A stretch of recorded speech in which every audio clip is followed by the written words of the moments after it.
Allah menganugerahkan kepada mereka saat-saat kegelapan sebab Ia tahu bahwa panas yang dahsyat itu membunuh jiwa-jiwa yang halus, apabila jiwa-jiwa itu terpapar pada sinar matahari yang terus-menerus. Allah menganugerahkan embun keheningan dan mistik kepada jiwa-jiwa halus macam itu, seperti Ia menganugerahkannya kepada bunga-bunga liar. Biarlah si atlet kasih beristirahat, ketika Allah mengizinkannya untuk beristirahat. Teladanilah para instruktur gimnastik yang memberikan istirahat yang seharusnya kepada murid-murid mereka. Apabila kamu tiba di mana dia telah tiba, dan melampauinya, sebab keduanya kamu dan dia akan pergi melampaui tahap itu, kamu akan menyadari perlunya hormat, hening dan terang temaram yang dirasakan jiwa-jiwa ketika mereka menjadi mangsa kasih dan alatnya.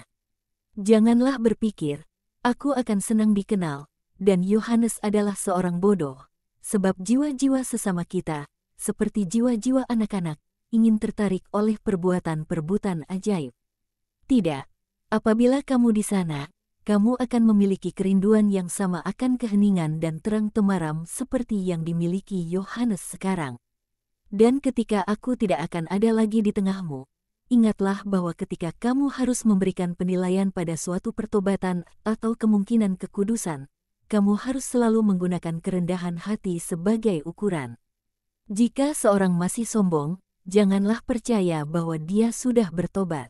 Dan apabila kesombongan bertahta dalam diri seorang, yang bahkan mungkin disebut sebagai seorang kudus, kamu bisa yakin bahwa dia bukanlah seorang kudus.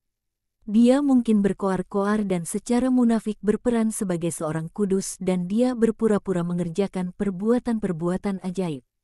Tetapi dia bukanlah seorang kudus. Penampilannya adalah kemunafikan, perbuatan-perbuatan ajaibnya adalah setani. Sudah mengertikah kamu, ya, guru? Mereka semua diam dan termenung. Tetapi meski bibir mereka rapat, adalah mungkin menduga pikiran mereka yang berkecamuk lewat wajah mereka. Suatu kerinduan mendalam untuk mengetahui gelombang-gelombang bak cahaya sekeliling mereka, yang terpancar dari mereka. Zelot berusaha mengalihkan perhatian mereka dan dengan demikian beroleh kesempatan untuk berbicara kepada mereka secara terpisah dan menasehati mereka untuk diam. Aku pikir bahwa Zelot telah membebankan tugas itu pada dirinya dalam kelompok apostolik. Dia adalah sang moderator, sang penasehat, sang pendamai dari rekan-rekannya, di samping menjadi seorang yang memahami sang guru dengan sangat baik. Dia mengatakan, kita sudah di tanah milik Yohana. Desa itu yang di lembah kecil itu adalah Beter.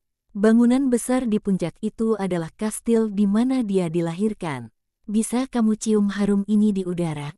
Harum itu berasal dari kebun-kebun mawar yang mulai menebarkan harum saat matahari pagi. Di sore hari aromanya lebih kuat. Tetapi sungguh indah melihat bunga-bunga mawar itu di pagi yang sejuk. Berhiaskan tetes-tetes embun, bagai berjuta-juta berlian yang dilemparkan ke atas berjuta-juta helai bunga yang tengah mekar. Ketika matahari terbenam mereka memetik semua bunga-bunga mawar yang sudah sepenuhnya mekar. Ayo, aku ingin memperlihatkan kepadamu dari sebuah bukit kecil pemandangan ke bawah ke kebun-kebun mawar yang terhampar dari puncak, bagai suatu air terjun, menuruni tebing-tebing batu terjal di sisi yang lain. Kaskade bunga-bunga, yang mendaki kembali ke atas, bagai suatu gelombang. Pada dua bukit lainnya, suatu panggung, suatu danau bunga-bunga. Sungguh menakjubkan, jalanannya lebih curam, tapi sepadan sementara kita mendaki ke atas. Sebab dari tempat itu orang dapat melihat ke bawah ke segala penjuru Firdaus ini. Dan kita akan segera tiba di kastil. Yohana tinggal di sana dalam kebebasan sempurna, di antara para petaninya, yang adalah satu-satunya pengawal dari kekayaan yang begitu berlimpah.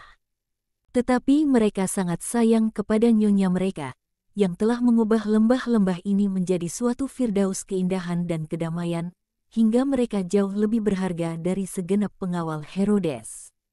Di sini, lihatlah, guru, lihat, sahabat-sahabatku, dan dia menunjuk pada barisan bukit berbentuk setengah lingkaran yang sepenuhnya diselimuti mawar. Kemanapun mata memandang, orang dapat melihat kebun-kebun mawar, di bawah pepohonan yang sangat tinggi, yang menaunginya dari angin, dari panas terik matahari dan dari badai es. Ada berkas-berkas matahari dan udara juga di bawah atap tipis ini, yang bagai sehelai tirai namun tidak menyesakan, dan sepenuhnya dikontrol oleh para tukang kebun, dan kebun-kebun mawar yang paling indah di dunia tumbuh di sana. Ada beribu-ribu dan beribu-ribu dari segala jenis semak mawar. Ada tanam-tanaman bonsai, rendah, tinggi, dan sangat tinggi. Mereka tumbuh dalam berkas-berkas, bagai bantal-bantal bertatahkan bunga-bunga, di kaki pepohonan, di padang-padang rumput yang sangat hijau. Sebagai pagar-pagar tanaman sepanjang jalan, pada tepian-tepian sungai, dalam lingkaran-lingkaran sekeliling tongtong irigasi, tersebar di segenap penjuru taman yang terdiri dari bukit-bukit, atau terjalin sekeliling batang-batang pepohonan, atau dari pohon ke pohon membentuk hiasan-hiasan gantung bunga-bunga dan karangan-karangan bunga. Sungguh bak mimpi, segala ukuran dan warna disajikan berbaur dengan indahnya, dengan warna gading dari teh mawar hingga merah darah dari helai-helai bunga lainnya. Bunga-bunga mawar sejati, yang bagai pipi seorang kanak-kanak, dengan corak putih bergurat merah muda, bertahta bagai ratu, juga karena jumlahnya yang banyak. Mereka semua terpana oleh keindahan yang begitu rupa. Tetapi, apakah yang dia lakukan dengan semua ini? Tanya Filipus. Dia menikmatinya, jawab Thomas. Tidak, dia mengekstrak esensnya dan dengan demikian mempekerjakan beratus-ratus pelayan dan tukang kebun yang bekerja di tempat-tempat pemerasan,